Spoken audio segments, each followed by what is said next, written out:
আজকে তোমাদের সঙ্গে আলোচনা করব নবম শ্রেণী ভূগোলের পঞ্চম অধ্যায় আবহবিকার থেকে গুরুত্বপূর্ণ ছোট প্রশ্ন নিয়ে। তোমাদের এই চ্যাপ্টারটা সেকেন্ড ইউনিট টেস্টে আছে। আমি এই চ্যাপ্টারে 2 নম্বরের, 3 নম্বরের এবং 5 নম্বরের প্রশ্নপত্র আলোচনা করেছি। তোমরা যারা দেখোনি প্লে লিস্টে গিয়ে দেখে নাও। আর তোমাদের সেকেন্ড ইউনিট টেস্টে যে চ্যাপ্টারগুলো পরীক্ষায় আসবে সেইগুলো শর্ট প্রশ্ন পড়ানো হয়েছে, ছোট প্রশ্ন, বড় প্রশ্ন পড়ানো হয়েছে। তাই তোমরা যারা আগে দেখোনি তারা প্লে লিস্টে গিয়ে দেখে নাও। ঠিক আছে, আজকের আমাদের আবহবিকারের প্রথম প্রশ্ন হলো, আবহাওয়ার বিভিন্ন উপাদান দ্বারা শিলা স্বস্থানে চূর্ণ বিচূর্ণ হওয়ার প্রক্রিয়াকে কি বলা হয়?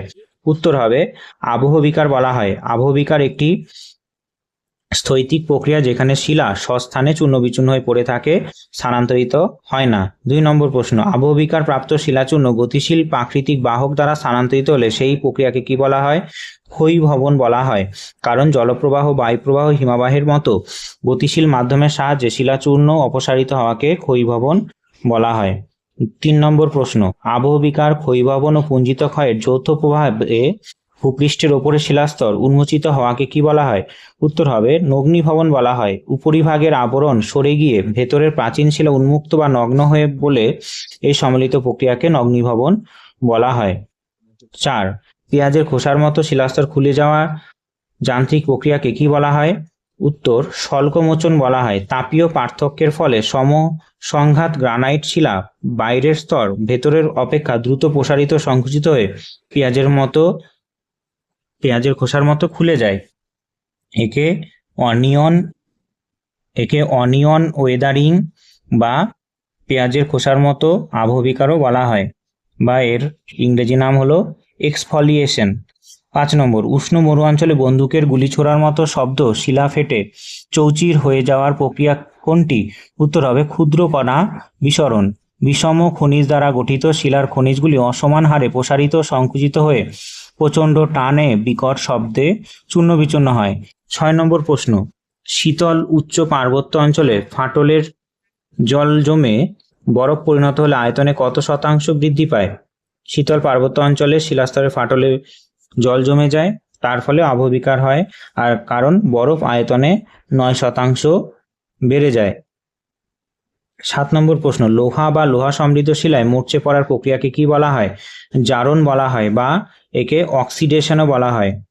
অক্সিজেন আর জল একসঙ্গে মিশে এই জারণ প্রক্রিয়া সম্পন্ন করে। বায়ুর অক্সিজেন ও জলীয় বাষ্পের সাথে বিক্রিয়া করে ফেরাস অক্সাইড থেকে ফেরিক অক্সাইড বা মরিচা পরিণত করে, একে অক্সিডেশনও বলা হয়। 8 নম্বর, চুনাপাথরযুক্ত অঞ্চলে কোন রাসায়নিক আবহবিকার সর্বাধিক ঘটে?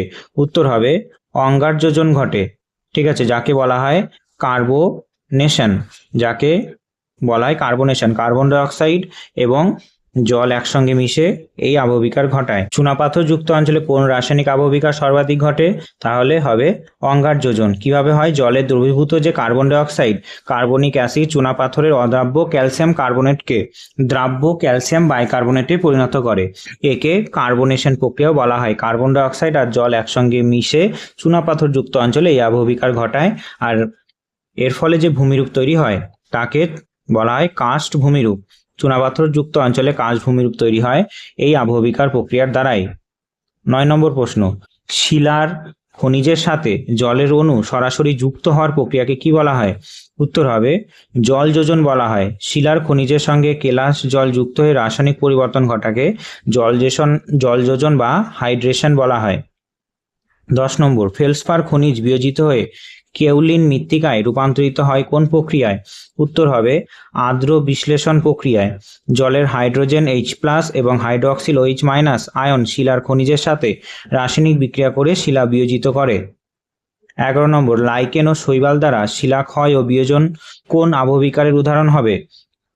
জৈব রাসায়নিক আবহবিকার হবে, তার কারণ লাইকেন ও শৈবাল শিলার ওপর জন্মে জৈব অ্যাসিড নিঃসরণ করে শিলার কেলাস বিয়োজিত করে। 12 নম্বর প্রশ্ন, আবহবিকার প্রাপ্ত শিলাচূর্ণ থেকে গঠিত ভূপৃষ্ঠ শিথিল অসংবদ্ধ উপরিভাগকে কি বলা হয়? উত্তর হবে রেগোলিথ। আবহবিকারের ফলে যে শিথিল আস্তরণ তৈরি হয় ভূপৃষ্ঠের ওপরে সেটাকেই বলা হয় রেগোলিথ। 13 নম্বর প্রশ্ন, পাহাড়ের ঢালের সমন্বয় রেখা বরাবর বাদ দিয়ে চাষ করাকে কি বলা হয়? উত্তর হবে সমোন্নতি রেখা চাষ। পাহাড়ের সম উচ্চতাযুক্ত বিন্দুগুলিকে যুক্ত করে রেখা বরাবর বাদ দিয়ে চাষ করলে তার ফলে মাটি ক্ষয় রোধ হয়, একে কন্ট্যুর ফার্মিংও বলা হয়। 14, কোন জলবায়ু অঞ্চলে যান্ত্রিক আবহবিকার প্রাধান্য সবচেয়ে বেশি? উষ্ণ ও শুষ্ক মরু জলবায়ুতে যান্ত্রিক আবহবিকারের প্রাধান্য বেশি, তার কারণ দিন ও রাতের চরম উষ্ণতার পার্থক্যের জন্য মরু অঞ্চলে তাপীয় প্রসারণ সংকোচনের ফলে যান্ত্রিক আবহবিকার বেশি হয়। 15 নম্বর, নিরক্ষীয় ও আর্দ্র জলবায়ু অঞ্চলে কোন আবহবিকারের প্রাধান্য বেশি দেখা যায়? রাসায়নিক আবহবিকারের প্রাধান্য সবচেয়ে বেশি দেখা যায়। রাসায়নিক আবহবিকারের জন্য জল ও প্রখর উষ্ণতা দুটোই প্রয়োজন, যা নিরক্ষীয় অঞ্চলে সারা বছর থাকে। 16 নম্বর প্রশ্ন, বৃষ্টির জলের তোড়ে বায়ুর প্রবাহ হয়ে মাটির কণা স্থানান্তরিত হওয়াকে কি বলা হয়? উত্তর হবে মৃত্তিকা ক্ষয় বলা হয়। প্রাকৃতিক শক্তি ও বা মানবীয় ক্রিয়াকলাপের প্রভাবে উপরিভাগের উর্বর মাটি অপসারিত হওয়াকে মৃত্তিকা ক্ষয় বলা হয়। 17, পাহাড়ের খাড়া ঢালে ধাপে ধাপে জমি তৈরি করে চাষ করার পদ্ধতিকে কি বলা হয়? ধাপ চাষ বলা হয়। পাহাড়ের ঢালে ধাপ কেটে জলের বেগ কমিয়ে চাষ করলে মাটি ধুয়ে যাওয়া বন্ধ হয়। 18, শিলায় লোহার জারণ প্রক্রিয়ায় তৈরি হয় কোন রঙের মাটি? উত্তর লাল বা বাদামি রঙের মাটি। লোহার সাথে অক্সিজেনের বিক্রিয়ায় লোহা অক্সিডাইজড হয়ে ফেরিক অক্সাইডে পরিণত হয়, যা লাল মাটি তৈরি করে। 19, ক্ষয়প্রাপ্ত মাটিকে রক্ষা করার অন্যতম কার্যকরী জৈব পদ্ধতির নাম কি? উত্তর বৃক্ষরোপণ। গাছের শিকড় মাটিকে শক্ত করে আটকে রাখে, পাতার ছাউনি বৃষ্টির সরাসরি আঘাত থেকে মাটিকে বাঁচায়। 20 নম্বর প্রশ্ন, শীতল তুষারাবৃত অঞ্চলে বরফ জমা ও গলার কারণে সৃষ্ট আবহবিকার কোনটি? উত্তর হবে যান্ত্রিক আবহবিকার। তুষার জমে বরফ হওয়া ও গলে যাওয়া চক্রীয় চাপের ফলে শিলা কেবল যান্ত্রিকভাবে ভেঙে যায়।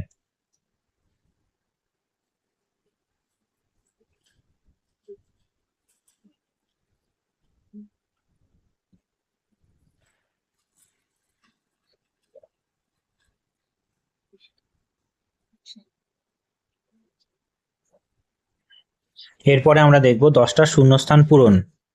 1 নম্বর প্রশ্ন, আবহবিকার শব্দটা এসেছে কোন শব্দ থেকে? আবহাওয়া শব্দ থেকে। 2 নম্বর, ভূপৃষ্ঠের ওপরে আবহবিকার প্রাপ্ত আলগা শিলাচূর্ণ স্তরকে কি বলা হয়? রেগোলিথ বলা হয়। 3 নম্বর প্রশ্ন, এক জাতীয় বা সমসংঘাত গ্রানাইট শিলায় সাধারণত কোন ধরনের আবহবিকার হয়? স্বল্পমোচন বা এক্সফোলিয়েশন বা অনিয়ন ওয়েদারিং বা পেঁয়াজের খোসার মতো আবহবিকার বলা হয়। 4 নম্বর, ব্যাসল্ট শিলার ক্ষেত্রে সঘন ফাটল বরাবর কোন খণ্ডীকরণ ঘটে? প্রস্থচ্ছায় খণ্ডীকরণ ঘটে। 5 নম্বর প্রশ্ন, কার্বনেশন প্রক্রিয়ায় চুনাপাথর দ্রবীভূত হয়ে কি পরিণত হয়? ক্যালসিয়াম বাইকার্বনেটে পরিণত হয়। 6 প্রশ্ন, কেঁচো, উইপোকা ইত্যাদি প্রাণী দ্বারা আবৃত অঞ্চলে কোন ধরনের আবহবিকার ঘটে? জৈব যান্ত্রিক আবহবিকার ঘটে। 7 নম্বর, আবহবিকার একটি ড্যাশ প্রক্রিয়া, কারণ এতে শিলাচূর্ণ স্থানান্তরিত হয় না। কি প্রক্রিয়া? স্থৈতিক বা অনভিগমনাত্মক বা স্ট্যাটিক প্রক্রিয়া। 8 নম্বর, আবহবিকার প্রাপ্ত শিলাচূর্ণ থেকে সরাসরি গঠিত মাটিকে কি বলা হয়? স্থানজাত বা রেসিডুয়াল সয়েল বলা হয়। আর মরুময় বা বায়ুর গতিপথে সারিবদ্ধভাবে গাছ কি হিসাবে কাজ করে? বায়ু ক্ষয় হতে বাধা দেয়, তাই একে গ্রিন বেল্টও বলা হয় বা শেল্টার বেল্টও বলা হয়। 10 নম্বর, আবহবিকার ক্ষয়ীভবন ও পুঞ্জিত ক্ষয় সমষ্টিগত রূপ কি হবে? নগ্নীভবন হবে। শুদ্ধ অশুদ্ধ দেখবো এবার আমরা। আবহবিকার প্রক্রিয়ায় উৎপন্ন শিলাচূর্ণ অন্য জায়গায় বাহিত হয়ে যায়, অশুদ্ধ, তার কারণ আবহবিকার শিলাচূর্ণ স্বস্থানে থাকে, আর স্থানান্তর যখন হবে তখন তাকে ক্ষয়ীভবন বলবো, আবহবিকার বলবো না। স্বল্পমোচন প্রক্রিয়ায় শিলা পেঁয়াজের খোসার মতো খুলে যায়, একে কি বলা হয়? পেঁয়াজের খোসার মতো খুলে যায়, এটা শুদ্ধই হবে। 3 নম্বর, অক্সিডেশন বা জারণ প্রক্রিয়া শিলায় মরচে পড়ে শিলা দুর্বল হয়, এটাও শুদ্ধ হবে। 4 নম্বর, উষ্ণ মরু অঞ্চলে রাসায়নিক আবহবিকার সবচেয়ে বেশি ঘটে, ভুল হবে, তার কারণ উষ্ণ মরু অঞ্চলে শুধুমাত্র যান্ত্রিক আবহবিকার বেশি ঘটে। 5 নম্বর প্রশ্ন, উদ্ভিদের শিকড় শিলার ফাটলে ঢুকে যে চাপ দেয় তা জৈব যান্ত্রিক আবহবিকার, শুদ্ধ। 6 নম্বর, রেগোলিথ থেকে কখনোই মাটি তৈরি হয় না, অশুদ্ধ, তার কারণ রেগুলিত থেকে সবসময় মাটি তৈরি হয়। রেগুলিতই মৃত্তিকা সৃষ্টির প্রাথমিক ধাপ।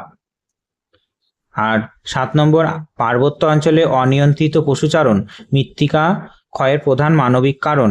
শুদ্ধ হবে, কারণ পার্বত্য অঞ্চলে অনেক পশুচারণ করা হয় বলে মৃত্তিকা ক্ষয় আরো বৃদ্ধি হয়। 8 নম্বর, আর্দ্র বিশ্লেষণ প্রক্রিয়ায় ফেলসপার শিলা ক্যাওলিনাইটে পরিণত হয়। এটা শুদ্ধ হবে। 9 নম্বর, ক্ষয়ীভবন হলো একটি স্থৈতিক প্রক্রিয়া। এটা অশুদ্ধ হবে, তার কারণ ক্ষয়ীভবন একটি গতিশীল প্রক্রিয়া, আবহবিকার একটি স্থৈতিক প্রক্রিয়া। 10 নম্বর, সমোন্নতি রেখা বরাবর চাষ করলে পাহাড়ি অঞ্চলে মাটির ক্ষয় বৃদ্ধি পায়। অশুদ্ধ, তার কারণ মাটি ক্ষয় উল্লেখযোগ্যভাবে হ্রাস পায় সমোন্নতি বরাবর রেখা চাষ করলে। এরপরে আমরা দেখব এক কথায় উত্তর বা বিস্তারিত ব্যাখ্যা। এক কথায় উত্তর, আবহবিকার কাকে বলে? বায়ুমণ্ডলে আবহাওয়ার উপাদান দ্বারা ভূপৃষ্ঠের শিলা স্বস্থানে চূর্ণ বিচূর্ণ ও বিয়োজিত হওয়ার প্রক্রিয়াকে আবহবিকার বলা হয়। শুধুমাত্র আবহাওয়ার উপাদান নয়, বিভিন্ন উদ্ভিদ, প্রাণী এবং মানুষ দ্বারাও এই আবহবিকার ঘটে। পুঞ্জিত ক্ষয় কাকে বলা হয়? অভিকর্ষজ বল হলো পুঞ্জিত ক্ষয়ের মূল শক্তি। আবহবিকার প্রাপ্ত শিলাচূর্ণ পাহাড়ের ঢাল বরাবর যদি নিচের দিকে নেমে আসে তখন তাকে বলা হয় পুঞ্জিত ক্ষয়। এইখানে যে আবহবিকার প্রাপ্ত শিলা আছে সেটা যখন পাহাড়ের ঢাল বরাবর অভিকর্ষের টানে নিচে এসে জমা হবে, ঢাল বরাবর নিচে নামছে, এটাকে বলা হয় পুঞ্জিত ক্ষয়। নদী বা বায়ুর মতো কোনো বাহক সরাসরি ভূমিকা রাখে না এক্ষেত্রে, শুধুমাত্র তারা মাধ্যাকর্ষণ শক্তির প্রভাবেই এই পুঞ্জিত ক্ষয় ঘটে। আর নদী, বায়ু এগুলো পুঞ্জিত ক্ষয় হতে সাহায্য করে। 3 নম্বর প্রশ্ন, প্রস্থচ্ছায় খণ্ডীকরণ কিভাবে ঘটে? উষ্ণতা তীব্র পার্থক্যে শিলার অনুভূমিক ও উলম্ব ফাটল বরাবর শিলা চতুষ্কোণ বা ব্লক আকারে ভেঙে যাওয়ার প্রক্রিয়াকে প্রস্থচ্ছায় খণ্ডীকরণ বলা হয়। ব্যাসাল্ট শিলায় এই প্রক্রিয়া সব থেকে বেশি হয়। স্লাইস ব্রেডের মতো ভেঙে যায় শিলা। তুষার কাজের মাধ্যমে কিভাবে শিলা ভাঙে? শীতল অঞ্চলে শিলার ফাটলে জমে থাকা জল রাতে বরফে পরিণত হলে 9% আয়তনে বাড়ে, যা ফাটলের গায়ে প্রচণ্ড চাপ দিয়ে শিলাকে ভেঙে দেয়। যে শিলাগুলো ভেঙে গেল সেগুলোকে বলা হয় ট্যালুস বা স্ক্রি। 5 নম্বর, অঙ্গার যোজন বা কার্বনেশন প্রক্রিয়াটি কি? বৃষ্টির জলের সাথে কার্বন ডাই অক্সাইড মিশে গঠিত কার্বনিক অ্যাসিড শিলার খনিজের সাথে বিক্রিয়া করে তাকেই বলা হয় কার্বনেশন। চুনাপাথরযুক্ত অঞ্চলে এই প্রক্রিয়া সব থেকে বেশি কার্যকর হয়। 6 নম্বর, জলযোজন বা হাইড্রেশন কি? শিলার খনিজের সাথে জলের অণু কেলাসিত হয়ে যুক্ত হলে খনিজের আয়তন বাড়ে ও নরম হয়ে পড়ে, তাকে জলযোজন প্রক্রিয়া বলা হয়। 7 নম্বর, জৈব রাসায়নিক আবহবিকার একটি উদাহরণ দাও। উদ্ভিদের পচা পাতা, লাইকেন, শৈবাল থেকে নিঃসৃত জৈব অ্যাসিডের যেমন হিউমিক অ্যাসিড প্রভাবে শিলার দ্রবীভবন ঘটে। এই জৈব অ্যাসিডগুলি শিলার রাসায়নিক মৌলগুলির বন্ধন ভেঙে দিয়ে শিলাকে বিয়োজিত করে। 8 নম্বর প্রশ্ন, রেগুলিত মাটির উৎপত্তিতে কিভাবে সাহায্য করে? রেগুলিত হলো শিলাচূর্ণের আলগাস্তর, যার সাথে জল, বায়ু ও জৈব পদার্থ মিশ্রিত হয়ে দীর্ঘ সময় ধরে প্রকৃত উর্বর মৃত্তিকা গঠন করে। 9 নম্বর, মৃত্তিকা ক্ষয়ের প্রধান মানবিক কারণ কি হবে? অনিয়ন্ত্রিত বৃক্ষচ্ছেদন, অতিরিক্ত পশুচারণ, পাহাড়ে অবৈজ্ঞানিক চাষবাদ যেমন ঝুম চাষ এবং অনিয়ন্ত্রিত নির্মাণ কাজ। ঝুম চাষ মানে বোঝায় যে জঙ্গল পুড়িয়ে কেটে সাফ করে চাষ করা। আদিবাসী মানুষরা সব থেকে বেশি এই কাজটা করে। ফালি চাষ, ঢালু জমিতে মাটি ক্ষয়কারী ফসল ও মাটি ক্ষয় রোধকারী ফসল পর্যায়ক্রমে ফালির মতো পট্টি তৈরি করে চাষ করার পদ্ধতিকে বলা হয় ফালি চাষ। এর ফলে বেয়ে নেমে আসা জলের গতিবেগ কমে যায় এবং এক ফালি আলগা মাটি অন্য ফালির উদ্ভিদ আটকে গিয়ে ক্ষয় প্রতিরোধ করে। 11 নম্বর, ক্রান্তীয় আর্দ্র অঞ্চলে ল্যাটেরাইট মাটি গঠিত হয় কেন? কারণ বিকল্প আর্দ্র ও শুষ্ক ঋতুতে জারণ ও স্খালনের প্রভাবে সিলিকা অপসারিত হয়ে লোহা, অ্যালুমিনিয়াম সঞ্চিত হয়ে লাল মাটি গঠিত হয়। প্রচুর পরিমাণে আর্দ্র ঋতুতে কি হয় যে সমস্ত কিছু অপসারিত হয়ে যায়, আবার শুষ্ক ঋতুতে সেগুলো জমে শক্ত হয়ে লোহা, অ্যালুমিনিয়াম শক্ত হয়ে বা সঞ্চিত হয়ে এই লাল মাটি গঠিত করে। অতিরিক্ত বৃষ্টিপাত, উত্তাপের মিশ্র প্রভাবে রাসায়নিক আবহবিকার তীব্র হওয়ায় এই ল্যাটেরাইট মাটি তৈরি হয়।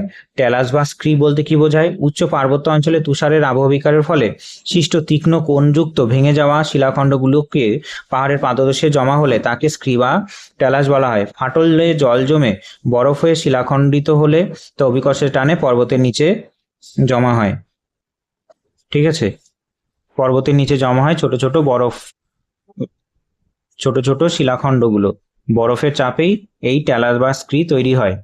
নালীক্ষয় বলতে কি বোঝায়? বৃষ্টির জল প্রবাহ মাটির ওপরে প্রথমে ছোট নালা এবং পরে ক্রমশ চওড়া ও গভীর খাত তৈরি হলে তাকে নালীক্ষয় বলা হয়। উদ্ভিদহীন আলগা পলিমাটি অঞ্চলে জলপ্রবাহের তীব্রতায় মাটি গভীরভাবে কেটে গিয়ে এই ক্ষয় ঘটায়।